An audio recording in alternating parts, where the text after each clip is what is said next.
और इस फैन के ऊपर हमने लिखा है वायर 12 वोल्ट डीसी। इससे पता चलता है कि ये जो हमारा पंखा है 12 वोल्ट डीसी। मैंने फ्लाइट ली दिल्ली से बैंगलोर की और कपिल ने फ्लाइट ली जयपुर से बैंगलोर। इसको बनाने में करीबन हमें महीनों लगे थे, काफी गलतियों के बाद ये बना था। ये मैं आज आपको सारा शेयर करने। तो वही पंखा डीसी में 4000 रुपए का 5000 रुपए का मिल रहा है। को रियलाइज हुआ कि भाई डे एंड पे तो मेरे पास पावर बची नहीं रही, जो कैलकुलेशन थे सारे धरे के धरे रह गए। जब ये कंपनी स्टार्ट की थी तो उस टाइम पे मैं लेड एसिड यूज किया करता था, क्योंकि भाई लिथियम पे भरोसा नहीं था। कुछ टैगिंग करना बहुत जरूरी है, टैगिंग के बिना काम ना करना। नमस्कार दोस्तों, मेरा नाम है ध्रुव नॉर्थ और आपका बहुत बहुत बहुत स्वागत है एक और एपिसोड में प्रो कैंपर के। ऑफ लेटली काफ़ी सारी कंट्रोवर्सीज हुई है इंटरनेट पे, और जिनमें से एक कंट्रोवर्सी है कपिल भाई की, घुमक्कड़ बग्स की कैरावैन में आग लगना। ये इधर से आग जल रही है, ये गर्म हो गया, इधर अंदर जल रही है बोनट में। प्लीज़ क्या हो गया ये? काफ़ी सारे अनुभवी लोगों ने अपनी अपनी टिप्पणियां दी हैं और काफ़ी सारे मेरे पास ईमेल्स भी आए हैं, कमेंट्स भी आए हैं, जिनमें लोगों ने मुझे कहा है कि मेरा क्या सोचना है इस वाले पूरे इंसिडेंट को लेके। और आज इस वीडियो में मैं आपको दिखाने वाला हूं कि प्रो कैंपर में हम लोग किस तरीके से काम करते हैं, वायरिंग को लेके या इलेक्ट्रिसिटी को लेके हम लोग कैसे काम करते हैं। अगर आप अपनी गाड़ी खुद बनाने की कोशिश कर रहे हैं या किसी फैब्रिकेटर से बनवा रहे हैं, किन चीज़ों का ध्यान रखना ज़रूरी है। अगर आपने ये वीडियो आखिरी तक देख लिया तो आप अपनी गाड़ी की पूरी वायरिंग खुद करवा सकते हैं या खुद कर सकते हैं, ये मेरा दावा है आपसे। सो आगे बढ़ने से पहले सबसे पहले बात करते हैं कपिल भाई घुमक्कड़ बग्स की गाड़ी की, जो बहुत ही प्यार से मैं और कपिल लेके आए थे केरला से। गाइस बात है जुलाई 2023 की। मैंने फ्लाइट ली दिल्ली से बैंगलोर की और कपिल ने फ्लाइट ली जयपुर से बैंगलोर की। बैंगलोर से हम दोनों ने साथ में ट्रैवल किया केरला की तरफ। केरला में हमें एक बहुत ब्यूटीफुली बनी हुई कैरावैन दिखाई दी। एक्चुअली कैरावैन बोलना उसको गलत होगा, वो एक लाउंजर बना हुआ था। उसमें जिस तरीके के सोफे में मैं हूँ उस तरीके का एक सोफा बना हुआ था, साइड में एक सीट थी। उसमें सोने का अरेंजमेंट ज्यादा अच्छा नहीं था क्योंकि उसका पर्पज ही बिल्कुल अलग था। वो एक होटल की गाड़ी थी और होटल के जो कस्टमर्स हैं ये उनके लिए प्राइमरीली बनी थी। वाइट नंबर प्लेट थी। गाड़ी का मैंने इंजन चेक किया, गाड़ी की मैंने अंडर बॉडी चेक करी, गाड़ी की मैंने जो पैरामीटर्स होते हैं वो सारे चेक किए और गाड़ी एक नंबर थी। तो हम लोगों ने उस गाड़ी को खरीद लिया। मगर गाड़ी में कुछ छोटे छोटे फ्लॉज थे। जैसे रास्ते में जब हम उस गाड़ी को लेके आ रहे थे तो दो जगह हमारा एयर कंडीशनर में प्रॉब्लम आई, जो उसका इंजन ड्रिवन एसी है उसमें प्रॉब्लम आई। उन प्रॉब्लम्स को हमने वहीं रिजॉल्व कराया। एक उसकी बेल्ट चेंज हुई, फोर्स मोटर्स ने उसकी फैन बेल्ट जो होती है वो चेंज करी। हमने चेक किया कि एक रिले था वो ज्यादा गर्म हो रहा था, उसको चेंज कराया और गाड़ी पहुंच गई अजमेर। ये वो समय की बात है गाइस जब मैं फैब्रिकेशन में नहीं था। उसके बाद हम लोगों ने अपनी वर्कशॉप डाली। वर्कशॉप डालने के बाद कपिल भाई की गाड़ी आई अपने पास नोएडा वर्कशॉप में और हमने उस पर काम करना स्टार्ट किया। बट कुछ प्रॉब्लम्स आई थी पेपर वर्क में। पेपर वर्क केरला से राजस्थान ट्रांसफर नहीं हो पा रहा था। तो कपिल भाई ने डिसाइड कर लिया था कि इस गाड़ी को थोड़ा टाइम रखने के बाद हम इसे आगे जाके बेच देंगे और जब तक ये अपने पास रहेगी तब तक ये प्रीवियस ओनर के नाम पे ही चलती रहेगी। तो प्रीवियस ओनर भी अग्रीड थे, मान गए थे, बहुत कोऑपरेटिव थे। तो फाइनली ये डिसाइड हुआ कि इस गाड़ी में कम से कम पैसा लगाना है। सो गाइस उस गाड़ी में मैंने सोफे बनाए और उस गाड़ी में मैंने किचन बनाया। उस गाड़ी की पूरी वायरिंग को हमने बिल्कुल भी नहीं छेड़ा। ना हमने उसमें वायरिंग का काम किया है, ना हमने उसमें प्लम्बिंग का काम किया है। इनफैक्ट उसका एक आउटडोर किचन बनना था जो हमसे गलत बन गया और कपिल भाई ने इसको अजमेर ले जाके फिर से इसका स्टेनलेस स्टील का किचन बनवाया विवेक जी की मदद से। सो ये तो रही पूरी कहानी। उसके बाद गाड़ी काफी समय तक चलती रही, काफी समय तक अच्छा परफॉर्मेंस दिया। गाइस बिकॉज ये गाड़ी हमने स्टार्ट से स्क्रैच से नहीं बनाई थी तो इसका वीडियो भी आपने मेरे चैनल पे नहीं देखा। फिर एक दिन आया जिस दिन कपिल का मेरे पास फोन आया और कपिल वॉज वेरी अपसेट। तो मुझे पता लगा कि कपिल की गाड़ी में आग लग गई है। कपिल ने पूरा का पूरा इंसिडेंट मेरे साथ शेयर किया, किस तरीके से आग लगी है। अब जो भी समझदार व्यक्ति है वो समझ जाएंगे कि गाड़ी में जो आग लगी है वो बोनट के अंदर से लगी है। गाइस मैं वहां पे नहीं था तो मैं आपको बता नहीं पाऊंगा कि एग्जैक्टली क्या हुआ और जिस हालत में वो गाड़ी थी। तो इस चीज को फिगर आउट करना बहुत मुश्किल है कि एक्चुअल में क्या हुआ होगा। हम सिर्फ अज्यूम कर सकते हैं कि कोई शॉर्ट सर्किट हुआ होगा, गाड़ी में कोई सूखे पत्ते पड़े होंगे या कहीं से कुछ ना कुछ ऐसा सोर्स आग को मिल गया होगा जिससे जो उसकी लपटें हैं वो भभक गई, क्योंकि डीजल गाड़ी में इतनी जल्दी आग लगती नहीं है। सो मेरे एक घनिष्ठ मित्र हैं विवेक जी, विवेक शर्मा जी। तो विवेक जी ने भी एक टिप्पणी दी थी कि एयर कंडीशनर की जो गैस है उससे आग लग सकती है। गाइज ये R134 गैस थी, इस गाड़ी में R134 गैस थी। R134 is generally non flammable और अंडर नॉर्मल सर्कमस्टांसेस अगर हाई प्रेशर्ड एनवायरनमेंट है या ऑक्सीजन रिच एनवायरनमेंट है वहां पे वो आग पकड़ सकती है। बट इस केस में एसी की गैस से कुछ नहीं हुआ, ये मैं आपको 100% श्योरिटी के साथ कह सकता हूँ। नोजल से लीकेज हो सकती है। नोजल में जो डीजल निकलता है प्रेशर से, हो सकता है उसने आग पकड़ ली हो, ऑक्सीजन के साथ मिक्स होके। But again like I said, मैं वहाँ पे था नहीं, मुझे पता नहीं है, मैंने गाड़ी को इवैल्यूएट नहीं किया, जो हुआ वो बहुत बुरा हुआ। सिमिलरली मैंने कुछ दिन पहले एक इंसिडेंट देखा जहाँ पे हिमाचल में एक टेम्पो ट्रैवलर में आग लग गई। वो पैसेंजर गाड़ी थी, उसमें टूरिस्ट ट्रैवल कर रहे थे, फॉर्चुनेटली गाड़ी के अंदर कोई नहीं था और उस पूरी गाड़ी में आग लग गई। इसी तरीके से बहुत सारी गाड़ियों का और पता लगता है जिनमें आग लगती है। आज हम ये तो नहीं बता पाएंगे कि गाड़ियों में आग किन कारणों से लग रही है इंजन में, बट आज हम वायरिंग को अच्छे से समझ पाएंगे। सो एट प्रो कैंपर हम लोगों की कुछ एसओपीज हैं। देखिए, ये एक ऑर्गेनाइजेशन है, ये जो कंपनी स्टार्ट हुई ये मेरे फेस वैल्यू पे स्टार्ट हुई, बट अभी हम लोग एक अच्छी डिसेंट साइज ऑर्गेनाइजेशन बन गए हैं। जो मुझे आता है वो मेरे को अपनी टीम को सिखाना मेरा कर्तव्य है, और मुझे सब कुछ नहीं आता गाइस। मैंने जो गाड़ियां बिल्ड करनी स्टार्ट करी हैं, मेजॉरिटी मेरी गाड़ियां वेस्ट से इंस्पायर्ड है। हम लोग अपनी इंस्पिरेशन वेस्ट से लेते हैं, फिर हम उनको इंडियन सर्कमस्टेंसेज में ढालने की कोशिश करते हैं कि इंडिया में क्या सस्टेनेबल है क्या नहीं। और मेरा जो इतने सालों का कैरावैनिंग का एक्सपीरियंस है वो भी काफी वैल्यू ऐड करता है। प्लस गाइस, हमारी एक एसोसिएशन है जहां पे बहुत सारे लोग हैं जो बहुत समय से ये चीज कर रहे हैं, तो उनसे भी मैं काफी हेल्प लेता हूं। सिमिलरली मैं हेल्प लेता हूं कुछ इंडस्ट्री के वेटरन से, जिन लोगों को मुझसे ज्यादा नॉलेज है इस सब्जेक्ट में। तो हम लोगों ने एक अपनी एसओपी बनाई थी। वो एसओपी किस तरीके से दिखती है मैं आपको बताता हूँ। ये मेरे सामने वो फाइल रखी है, ये हमारी एसओपी। अभी हम लोग अपने देहरादून प्लांट में हैं। ये हमारी इलेक्ट्रिकल एसओपी है। इसको मैं आपको ओपन करके दिखाता हूँ गाइस। इस तरीके से गाइस हमारी एक इलेक्ट्रिकल एसओपी है, और ये एसओपी हमारे हर इलेक्ट्रिशियन के पास होती है। इंग्लिश में लिखी है, कई बार इलेक्ट्रिशियन हिंदी समझते हैं, इंग्लिश नहीं समझते, तो हम उसको समझा पाते हैं। अब इसमें क्या क्या लिखा है मैं आपको बताता हूं। सबसे पहले तो पर्पस लिखा है, the purpose is to define the standard procedure for planning. And by the way guys, ये जो चीज मैं आज आपको मैं बता रहा हूं, ये कोई भी शेयर नहीं करता, ये हमारी ऑर्गेनाइजेशन की प्रोप्राइटरी इंफॉर्मेशन है। बट इसको बताने का पर्पस सिर्फ एक है कि जो गाड़ियां बन रही हैं वो अच्छी बने, लोगों में खौफ ना फैले, चलती हुई गाड़ियों को देख के लोग अपना डिसीजन कैरावैन बनाने का वापस ना ले लें। तो मैं सिर्फ चाहता हूं कि ये जो ट्राइब है, ये जो कल्चर है, बहुत मेहनत करी है मैंने और काफी सारे लोगों ने इस कल्चर को और इस ट्राइब को आगे बढ़ाने की। मैं नहीं चाहता कि किसी भी कारणवश ये जो मूवमेंट है ये स्टॉप हो जाए। इसलिए आज मैं अपनी बेस्ट प्रैक्टिसेस शेयर करने वाला हूं। पूरा का पूरा जो प्लान, इसको बनाने में करीबन हमें महीनों लगे थे, काफी गलतियों के बाद ये बना था। ये मैं आज आपको सारा शेयर करने वाला हूं, और मैं इसको अपनी स्क्रीन पे भी डिस्प्ले करने वाला हूं ताकि आप इसको इजीली देख सकें। किसी सज्जन को अगर मुझसे हेल्प चाहिए होगी 101, तो आप मुझे ईमेल करके मुझसे हेल्प भी ले सकते हैं। तो इस वीडियो को ध्यान से देखना, चाहे आप गाड़ी बना रहे हो, चाहे आप घर बना रहे हो। ये इस तरीके से बनी है कि ये फूल प्रूफ है, और इसको बनाने में मेरी मदद, जैसे मैंने बोला, इंडस्ट्री के दिग्गजों ने करी है। कैरावैन की इंडस्ट्री नहीं, इलेक्ट्रिकल की इंडस्ट्री के दिग्गजों ने करी है। तो this is a foolproof. हाँ, बहुत सारी इसमें आपको कमियां भी दिखेंगी। कमी मतलब जहां पे 1 mm की वायर यूज होनी है वहां हम 1.5 mm की यूज करते हैं, तो ये एक कमी है। इससे हमारी कॉस्ट बढ़ती है, बट इससे हमारी रिलायबिलिटी भी बढ़ती है। तो लेट्स गेट स्टार्टेड। इसमें सबसे ऊपर लिखा है purpose to define the standard procedure for planning, installation and inspection of electrical layouts across caravan builds, ensuring safety, functionality and uniformity across all ProCamper facilities. This SOP applies to all electrical tasks at all ProCamper manufacturing sites, including power distribution, battery integration, lighting circuit, charging system, inverter/solar installation and safety system. And इसके बाद guys roles and responsibility है। तो हमारा सबसे पहले एक project manager होगा जो डिजाइन और लेआउट को अप्रूव करेगा, जो कि जनरली हमारे केस में मैं होता हूं। I am the project manager of every build in our organisation. And by the way, I am looking for somebody who can clone me। अगर आपको लगता है कि आप एक ऐसे इंसान हैं जो पैशनेट हो और मेरी टीम का पार्ट बनना चाहते हो, जो सुपरवाइज करना चाहता है, जो बिल्कुल मेरी तरह चीजों को ड्राइव कर सके, feel free to send me an email on procamperindia@gmail.com। We are hiring. Anyway, आगे बढ़ते हैं। तो प्रोजेक्ट मैनेजर मैं होता हूं जनरली, साइट सुपरवाइजर मेरे टीम मेंबर्स होते हैं जो ओवरसी करते हैं सारा का सारा एग्जीक्यूशन। इसके बाद एक टेक्नीशियन होता है जो इंप्लीमेंटेशन करता है, जिसको हम इलेक्ट्रिशियन बोलते हैं बिजली में। एंड लास्ट होता है क्यूए इंस्पेक्टर। अगेन मेरी कंपनी में क्यूए इंस्पेक्टर मैं हूं, और अभी मैं ढूंढ रहा हूं कोई और क्यूए इंस्पेक्टर जो मेरा जो मुझे रिप्लेस कर सके, वरना मेरे जो आवर्स हैं वो बहुत ज्यादा हेक्टिक हो चुके हैं गाइस। आप लोग मुझसे पूछते हो ना कि भाई वीडियोस इतने डिले क्यों आ रहे हैं? इसीलिए डिले आ रहे हैं क्योंकि वीडियोस भी मैं खुद बनाता हूं, और ये सारे इंस्पेक्शंस भी मैं खुद करता हूं, डिजाइनिंग भी मैं खुद करता हूं, बहुत कुछ मैं खुद कर रहा हूं। अभी ग्रेजुअली हम चीजों को बांटना स्टार्ट कर रहे हैं। अच्छा गाइस, अब बात करते हैं कि टूल्स हम लोगों के पास क्या क्या होने चाहिए। इसके लिए मैं आपको अपने प्लांट पे लेके चलता हूं। आइए गाइस, तो मैं आपको लेके चलता हूं अपने प्लांट पे। ये देहरादून वाला प्लांट है गाइस, नया प्लांट है, ज्यादा ऑर्गेनाइज नहीं है। आइए, हाँ आ रहा हूं, 1 सेकंड अंदर आ रहा हूं।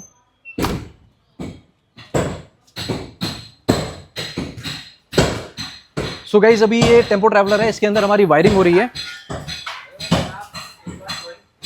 हाँ, ड्राइंग चाहिए इसकी, मैं ड्राइंग दे रहा हूँ आपको। तो हमारे इलेक्ट्रिशियन साहब लगे हुए हैं और अच्छी अपॉर्चुनिटी, आपको सब अच्छे से दिखाऊंगा।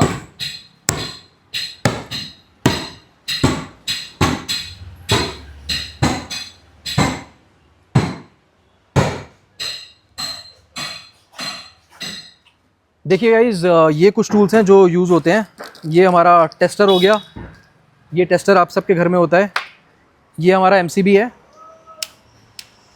वो ना अपने को फ्यूज़ बॉक्स चाहिए, डीसी वाला एक बार रखवाया ना, मंगवाना।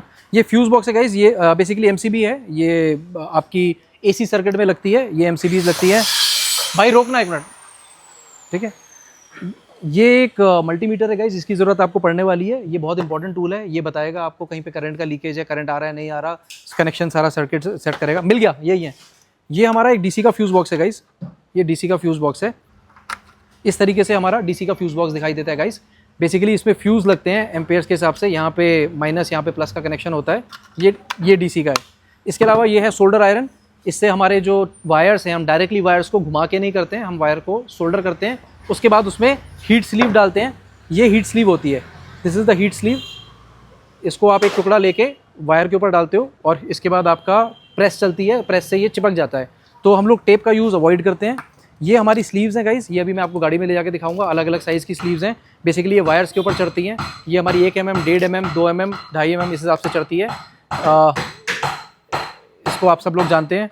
इसके अलावा गाइस आप देखेंगे ये टेप है, ये रेगुलर टेप जो यूज़ होता है, ये फ्लक्स है।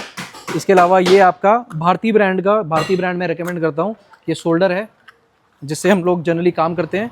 और इसके अलावा गाइस कुछ कनेक्टर्स होते हैं, जैसे ये वाले हैं। ये हमारा XT90 कनेक्टर है। ये XT90 कनेक्टर से हमारे ये XT60 कनेक्टर है, ये XT90 कनेक्टर है। ये बेसिकली मल्टीपल जगहों पे जहाँ पे डीसी केबल्स को जोड़ना है। भाई एक बार बंद कर, 5 मिनट बंद कर दो, 1 सेकंड। तो ये हमारे XT60 XT90 अलग, अभी बताऊंगा आपको कि किसका काम कहाँ आता है। बेसिकली कुछ इस तरीके के टूल्स हैं, कुछ और भी टूल्स हैं जो अभी यहाँ नहीं रखे, वो मैं आपको अपने एक्सेल में दिखाऊंगा। चलिए चलते हैं, मैं आपको गाड़ी के अंदर लेके चल रहा हूँ। सो कुछ इस तरीके से गाड़ी दिखाई दे रही है। इसका बेसिक स्ट्रक्चर, बेसिक फ्रेम खड़ा हो गया है। आप देखेंगे जो भी वायर हम लोग यूज़ कर रहे हैं वो काफ़ी अच्छी वायर्स हैं। These are all Polycabs. मैं आपको दिखाता हूँ इसका डब्बा कहाँ है। ये पॉलीकैब की वायर्स है गाइस। पॉलीकैब का हम लोग ब्रांड यूज़ कर रहे हैं और हमारे पास केवल कलर 2 ही यूज़ होते हैं। पहला यूज़ होता है लाल, दूसरा होता है काला। हम लोग तीसरा कोई कलर यूज़ नहीं करते एक्सेप्ट सोलर में हम एक येलो कलर यूज़ कर लेते हैं। इसके अलावा गाइस हर वायर पे टैगिंग हो रखी है। ये देखिए, ये अभी ब्रांड न्यू गाड़ी की वायरिंग स्टार्ट हुई है। ये वायर है 12 वोल्ट डीसी की।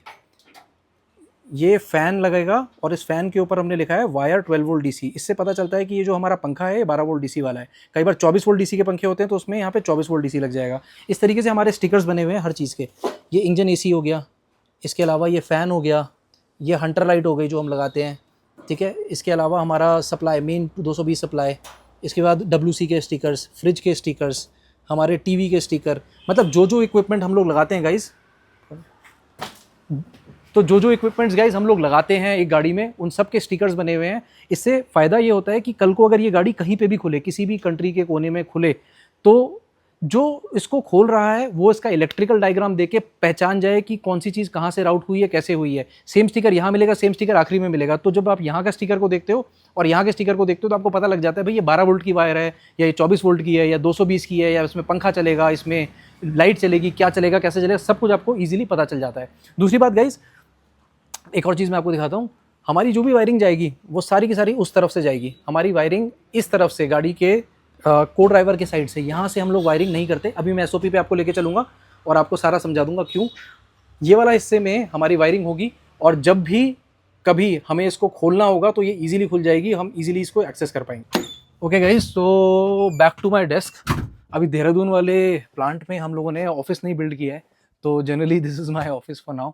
एंड ये मेरे क्लाइंट की गाड़ी है बाय द वे। इस गाड़ी का टूर आपको जल्दी दूंगा। फिलहाल जब मैं बाहर था और आपको मैं समझा रहा था चीज़ें, तो मेरे दिमाग में एक चीज़ आई कि भाई what if you are a layman और आप पहली बार गाड़ी बिल्ड कर रहे हो या पहली बार इलेक्ट्रिकल में घुस रहे हो, तो मुझे लगता है पहले मैं आपको एक ना छोटा सा बेसिक्स बता देता हूँ कि भैया बेसिक्स क्या है। तो एक कैरावैन में, अनलाइक योर होम, घर में आपकी AC चलता है। AC मतलब ऑल्टरनेट करंट चलता है। कैरावैन में प्राइमरीली 2 तरीके की करंट चलते हैं, 3 तरीके के, 2 भी नहीं 3 तरीके के। एक तो होता है जो गाड़ी में करंट दौड़ रहा है, जो जनरली एक्सेप्ट भारत बेंज में 24 वोल्ट डीसी चलता है और बाकी सारी गाड़ियों में इंडिया में 12 वोल्ट डीसी चलता है। उसको छोड़ देते हैं, उसको अलग कर देते हैं, एक मिनट के लिए उसको सेपरेट कर देते हैं। टॉकिंग अबाउट जो कंस्ट्रक्शन एक फैब्रिकेटर करता है या जो आप करने वाले हो, तो फैब्रिकेटर जो कंस्ट्रक्शन करता है उसमें दो तरीके के करंट होते हैं, एक होता है एसी, एक होता है डीसी। अगर आप वेस्ट में देखें, यूएस में, ऑस्ट्रेलिया में, ऐसी वाली कंट्रीज में देखें जो कैरावैन कल्चर बहुत टाइम से जहाँ चल रहा है, वहाँ आपको मेजरली डीसी इक्विपमेंट्स ही मिलेंगे। तो वहाँ पे आपका जो फ्रिज होता है वो डीसी होता है, एयर कंडीशनर डीसी पे होता है, गीजर डीसी पे होता है, लाइट्स होती हैं वो डीसी पे होती है, फैंस होते हैं, तो सब कुछ डीसी पे होता है। तो वहाँ alternate current is not a big priority. तो जब मैंने अपनी गाड़ी बिल्ड करनी स्टार्ट करी, मेरे को रियलाइज हुआ कि भाई अगर मैं एक चीज लेट्स से 500 रुपए की ले रहा हूँ, एक पंखा है मैं 500 रुपए का खरीद रहा हूँ एसी में, तो वही पंखा डीसी में 4000 रुपए का, 5000 रुपए का मिल रहा है। तो मेरा बजट ही बिगड़ गया सारा का सारा जब मैंने पहली गाड़ी बिल्ड करी। देन आई रियलाइज्ड कि भाई मैं डाल ही क्यों रहा हूँ, मैं डीसी इक्विपमेंट डाल क्यों रहा हूँ, एक अच्छा इन्वर्टर डालता हूँ, 24 वोल्ट का सिस्टम डालता हूँ और सब कुछ एसी पे करता हूँ। और मैंने वही किया बाय द वे, मेरी मैटाडोर में सारा सिस्टम 24 वोल्ट डीसी पे था और उसको मैंने एक अच्छा इन्वर्टर डाल के उसको मैंने एसी में कन्वर्ट कर लिया था।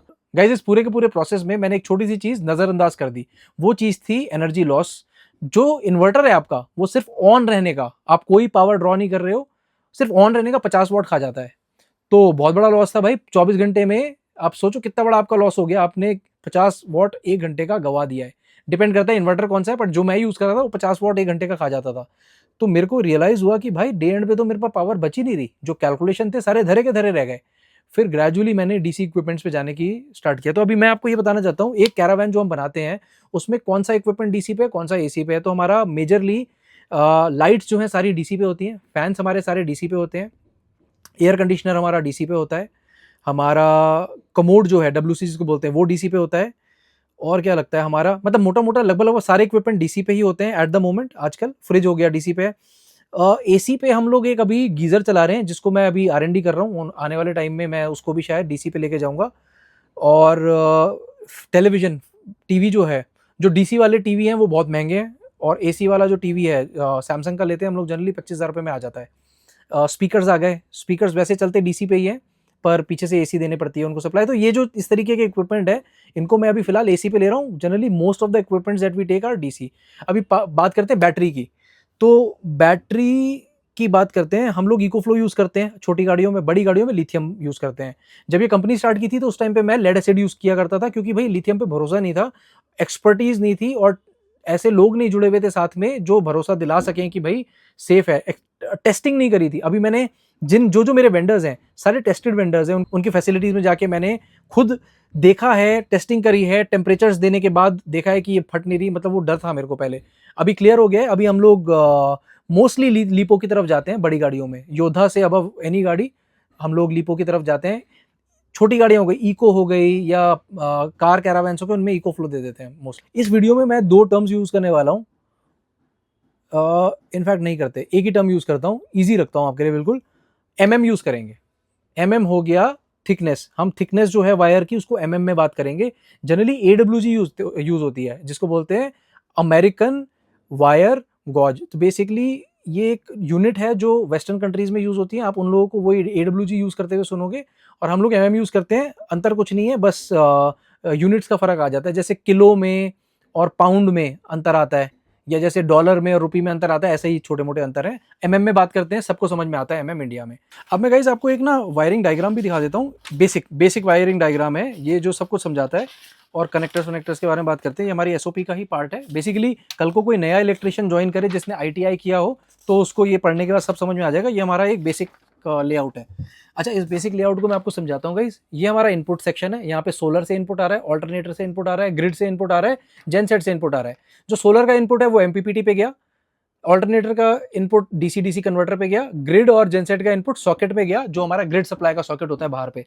अच्छा, MPPT से सीधे बैटरी, जो बैटरी हो सकते हैं लिपो, लेड एसिड, AGM, इनमें से कोई भी बैटरी ले लो। And in case of EcoFlow और similar battery follow OEM specification.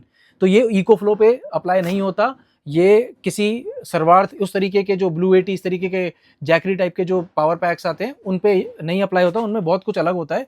उनके लिए आप मुझे अलग से कॉल करना या ईमेल करना।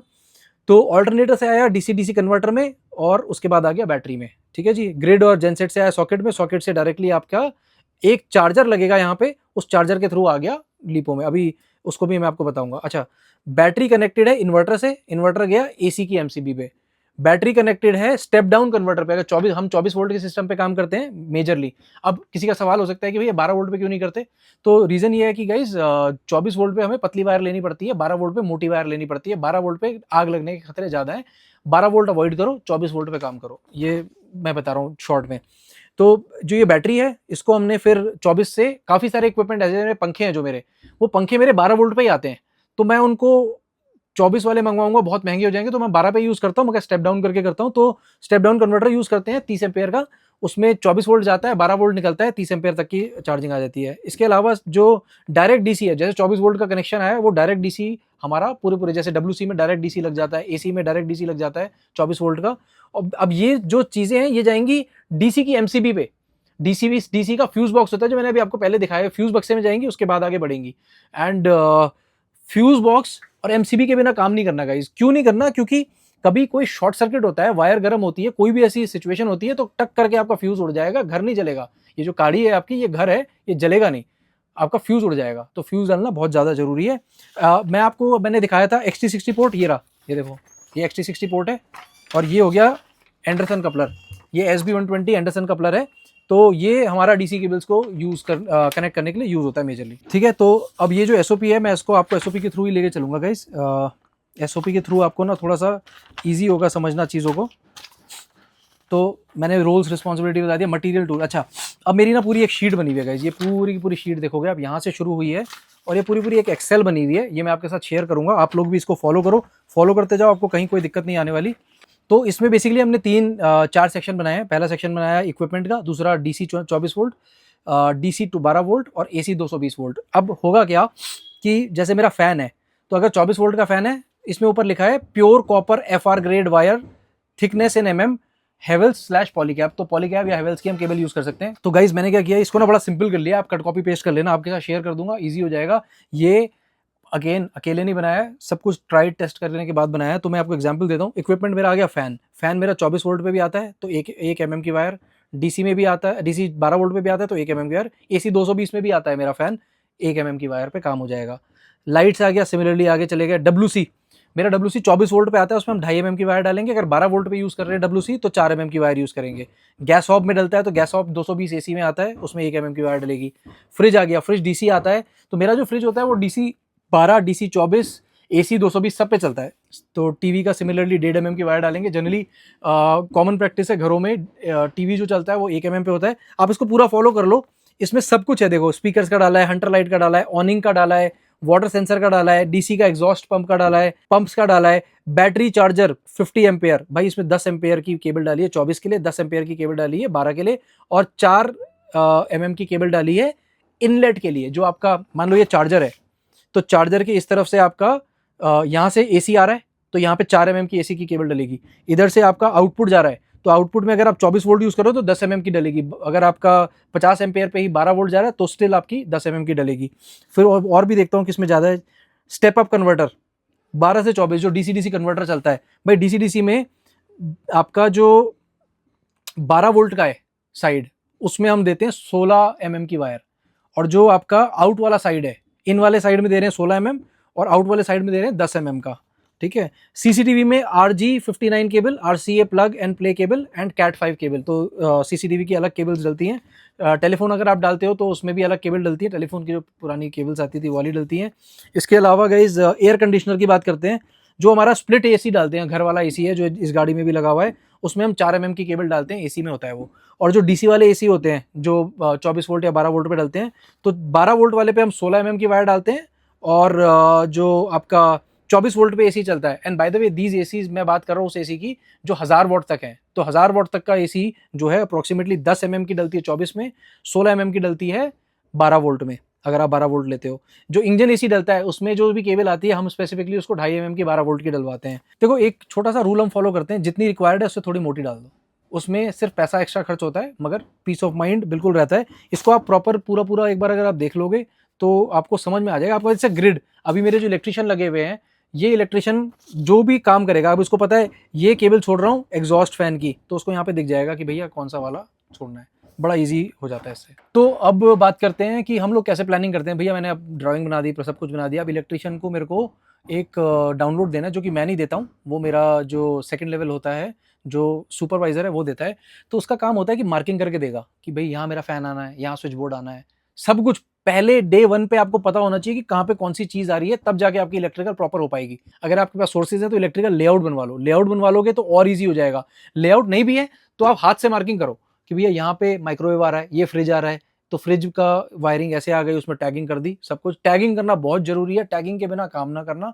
टैगिंग के बिना काम किया हुआ हमेशा आखिरी में कहीं ना कहीं प्रॉब्लम देता ही देता है, in my opinion, in my experience. मैं आपको कुछ अब कुछ टिप्स देने वाला हूँ जो मैंने एक्सपीरियंस से सीखी है। हम लोग क्या करते हैं, पहले सारा फर्नीचर इंटीरियर सब बना लेते हैं, उनको केवल अटैच करते हैं, फिर इलेक्ट्रिकल का काम करते हैं।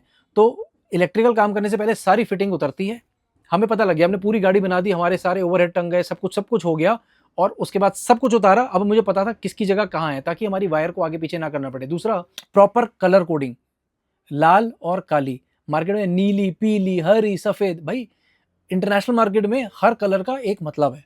इंडिया में कुछ भी चल जाता है। मेरी जो इनिशियल गाड़ियां बनी हैं उनमें इलेक्ट्रिशियन पे जो छोड़ा था तो उसने कोई भी कलर डाल दिया, प्रॉब्लम कुछ नहीं है, बट कल को जो अगला बंदा खोलेगा उसको पता ही नहीं है कि कौन सी गर्म तार है, कौन सी ठंडी तार है। गर्म ठंडे का मतलब है कौन सी पॉजिटिव है, कौन सी नेगेटिव है, आपको पता ही नहीं चलेगा। अब होता क्या है गाइस, एक गाड़ी में ना एक डिस्ट्रीब्यूशन बॉक्स होता है, तो मुझे पता है कि भाई मेरा सारी की सारी जो डिस्ट्रीब्यूशन होनी है वो प्राइमरीली सोफे के अंदर से होती है मोस्टली। अगर मोनोकॉक चेसिस लिया है तो उसमें सोफे के अंदर से होती है।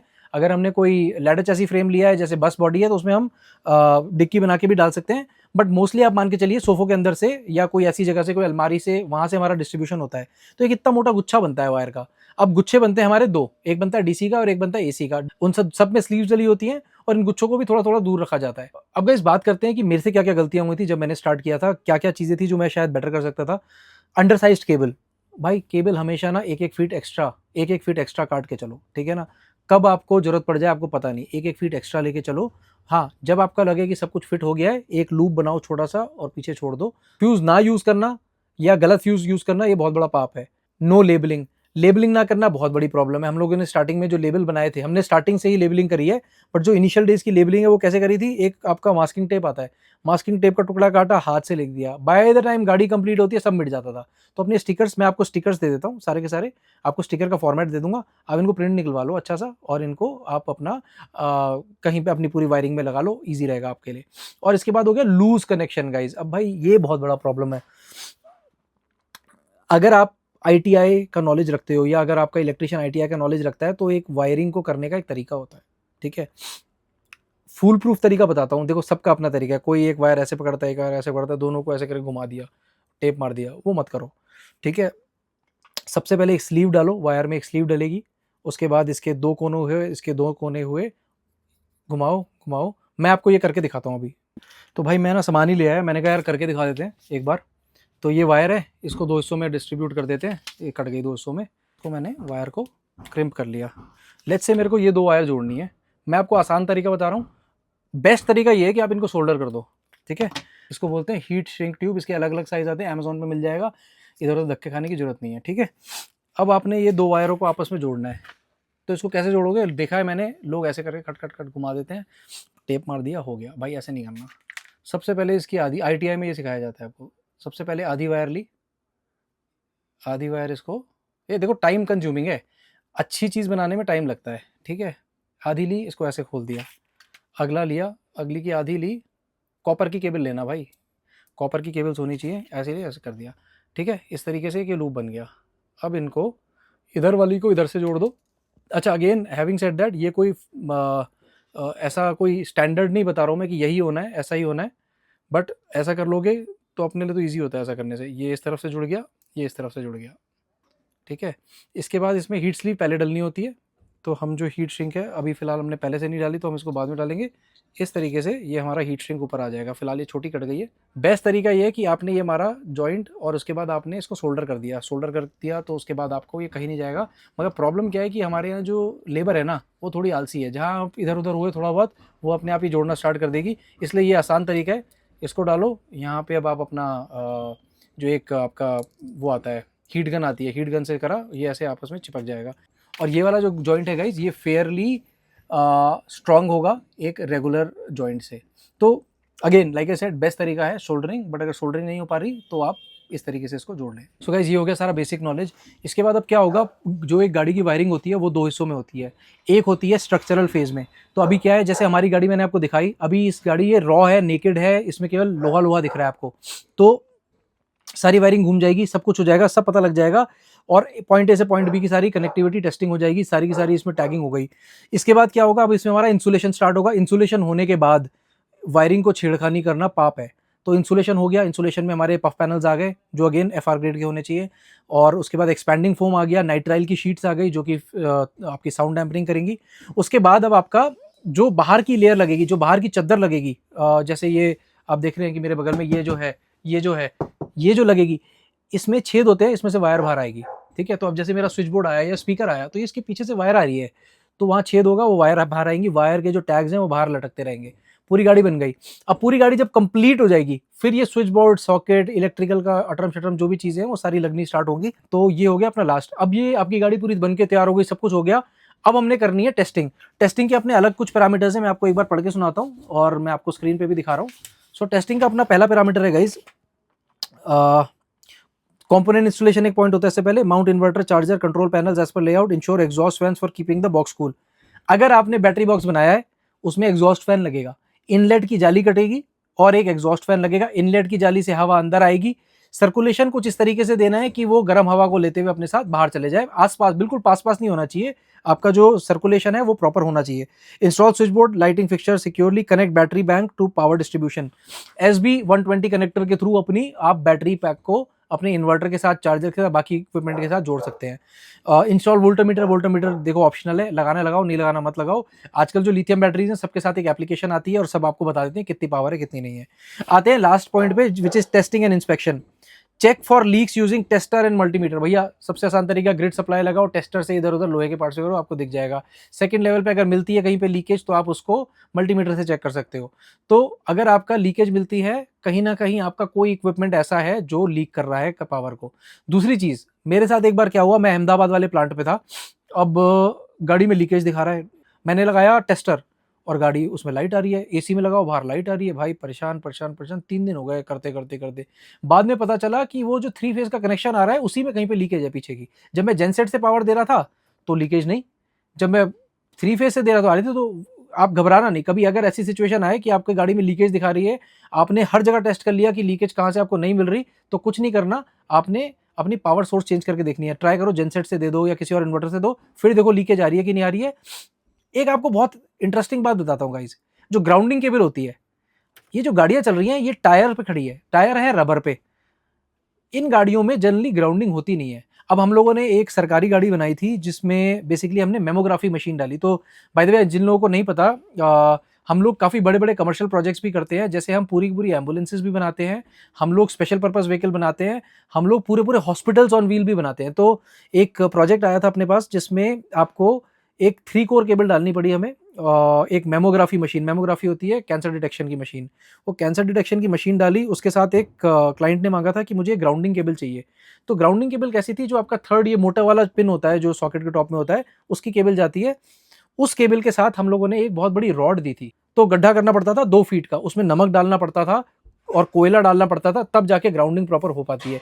अदरवाइज इन गाड़ियों में जनरली जो थर्ड वाला पॉइंट है वो किसी काम का होता नहीं है, क्योंकि आप किसी भी तरीके से अर्थ ले ही नहीं रहे हो। चलो अगला पॉइंट पे डिस्कस करते हैं। Run AC for 4 to 5। भैया एयर कंडीशनर आपका ऐसा इक्विपमेंट है जो एटलीस्ट 4-5 घंटे तो लोग चलाते चलाते, तो उसको 4-5 घंटे चलाओ, हो सके तो 10 घंटे चलाओ, ऑन रहने दो, बिजली खर्च होने दो।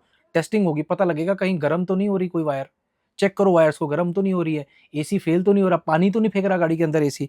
गीजर है तो गीजर एटलीस्ट 30 मिनट चलाओ, 30 मिनट के लिए ऑन रहने दो, गर्म पानी आने दो, निकाल दो गर्म पानी, फिर 30 मिनट चलाओ। अब मल्टीपल टाइम ऐसी टेस्टिंग करो, सारे इक्विपमेंट ऑन कर दो, चलाओ पावर को। उसके बाद अपना सोलर की टेस्टिंग करो, धूप में खड़ी करो गाड़ी, देखो कि आपका सोलर की कितनी पावर आ रही है, क्या आ रही है। सोलर पैनल साफ करो, गंदे होते हैं ना, साफ करो, फिर देखो कितना आ रहा है। ग्रिड सप्लाई का पोर्ट लगाओ, ग्रिड सप्लाई की टेस्टिंग करो। उसके बाद जेनसेट लगाओ, जेनसेट की टेस्टिंग करो। सारे इक्विपमेंट को चलने दो 3 घंटा 4 घंटा, देखो कहीं पे कोई गर्मी तो नहीं हो रही है, बैटरी बॉक्स में वेंटिलेशन प्रॉपर है नहीं है, वो सब करके देखो। और ये सारी चीज़ें टाइम मांगती है गाइस, इसको अच्छे से QC अच्छी रहेगी ना तो लाइफ में प्रॉब्लम कम रहेगी, आपकी कैंपिंग के दौरान प्रॉब्लम नहीं आएगी।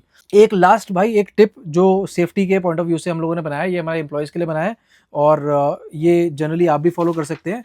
ये है भाई safety guidelines, all wiring work to be perform with battery system disconnected. तो जितना वायरिंग कर रहे हो उस टाइम पे बैटरी बूटरी कनेक्ट नहीं होनी है, ठीक है, रिस्क मत लेना। अच्छा एक और इंसिडेंट बताता हूँ, अपना एक भाई है, जब अपना लिपो बैटरी बन रही थी, रॉकी भाई की बात बता रहा हूँ, जो लिपो बैटरीज हमारे लिए मैन्युफैक्चर करते हैं, उन्होंने हाथ में कड़ा पहना हुआ था और उन्होंने एक बैटरी के अंदर हाथ डाला, कड़ा टच हो गया, पूरा हाथ जल गया, लिपो की बैटरी थी। तो ऐसे भी गलतियां नहीं करनी, कड़े वड़े उतार के, कड़े अंगूठी उतार के काम करो, चश्मे पहन के काम करो, ज़्यादा बेटर रहेगा। बट इंडिया में मुझे पता है, मैं बोल कितना भी दूँ, चश्मे कोई नहीं पहनता यहाँ पे, कोई सेफ्टी का ध्यान रखता नहीं है, रख सको तो बहुत बढ़िया। Ensure all circuit protection devices, fuses, breakers are appropriately rated. ये मैंने आपको पहले ही बताया, use DC fuse for DC and AC fuse for AC equipments. No joint splices without proper enclosures और heat shrink. Avoid tapes, use heat shrink. Route all wiring through driver side. Avoid using co-driver and under conduit. Always tag the wire with appropriate stickers. तो ये रहा अपना initial SOP. हो सकता है इस SOP में कुछ गलतियां हों, वैसे we have tried making sure कि इसमें कोई गलती नहीं है, आज तक के किसी सिस्टम में प्रॉब्लम भी नहीं आई है। बट हो सकता है कि इसमें कोई जो मुझसे ज़्यादा एक्सपीरियंस हो, या जो मेरी टीम से या जो मेरे मेंटोर से ज़्यादा एक्सपीरियंस हो सकता है वो कुछ इनपुट दे पाए। अगर आपके पास कोई पॉजिटिव फीडबैक है प्लीज़ मुझे देना कमेंट में, या मुझे ईमेल करना। कोई नेगेटिव फीडबैक है वो भी देना, और नेगेटिव को ना ताने के तरीके से मत देना। देखो परफेक्ट कोई नहीं है, ताना मत मारना हम पे, हमें एक नेगेटिव फीडबैक भी जो दोगे तो वो हमें कमी बताना, ताकि हम उसको पूरी कर सके। और आई होप ये जो मैंने आज आपको मास्टर क्लास ली है इलेक्ट्रिकल 101 की, इससे आपकी हेल्प होगी, आपकी गाड़ियां सेफ बनेगी और आपको डर नहीं लगेगा। देखो अच्छी गाड़ी बनेगी, अच्छी वायरिंग होगी तो आपका कॉन्फिडेंस लेवल बूस्टेड रहेगा। और भैया वायरिंग में ना पैसे बचाने का मत सोचना, एक बार को 4 रुपए एक्स्ट्रा फूक लेना वायरिंग में, मगर लॉन्ग टर्म की आपकी सरदर्दी खत्म हो जाएगी। तो इसी के साथ इस वीडियो को खत्म करते हैं गाइस। अगर अभी तक आपने सब्सक्राइब नहीं किया इस चैनल को तो प्लीज सब्सक्राइब कर देना। एंड ये जो आज मैंने आपको सारा का सारा ज्ञान दिया है, इसके लिए एक बियर तो बनती है। तो I have a campaign called buy me a beer, मैं 2-3 साल पहले चलाया करता था। तो if you want to sponsor a beer for me, एक लिंक है जो मैं नीचे डिस्क्रिप्शन में भी दे रहा हूँ और ये भी लिखी हुई है। तो इस लिंक पे क्लिक करके you can buy me a beer, that will help me stay energized during the summer season. Thank you so much guys for watching this video. आपसे मिलता हूँ अगले वीडियो में। नमस्ते।